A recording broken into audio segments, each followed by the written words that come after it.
జనసేన అవినీతి కుటుంబ పార్టీ అని పవన్ తన అన్న నాగబాబుకు ఎమ్మెల్సీ ఇచ్చి అందరినీ తాకట్టు పెట్టారని ప్రజాశాంతి పార్టీ వ్యవస్థాపకులు కేఏ పాల్ అన్నారు. 21 ఎమ్మెల్యేల తరపున ఎమ్మెల్సీ సీటు ఉంటే పార్టీ కోసం కష్టపడిన వారికి ఎందుకు ఇవ్వలేదని ప్రశ్నించారు. ఇప్పటికైనా జన సైనికులు కుటుంబ పార్టీకి గుడ్ బై చెప్పి ప్రజాశాంతి పార్టీలో చేరాలని వ్యాఖ్యానించారు. ఏమన్నాడు? జనసేన పెట్టింది ప్రజల కొరకే, మీ కొరకే, న్యాయం కొరకే ఫైట్ చేస్తానన్నాడు. అవినీతి పరుడని మీకు చెప్పాను కదా. 21 ఎమ్మెల్యేలు తరపున ఒక ఎమ్మెల్సీ సీట్ ఉంటే లక్షల మంది కష్టపడిన వాళ్ళకి ఇస్తున్నాడా?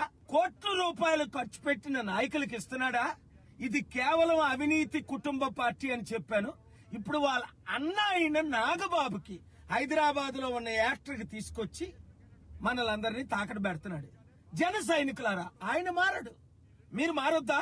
బయటికి రండి, ప్రజాశాంతి పార్టీలో చేరండి. ఈ కుటుంబ కుల అవినీతి అగ్రవర్ణ పార్టీలకి గుడ్ బై చెప్దాం. సీఎం రేవంత్ పై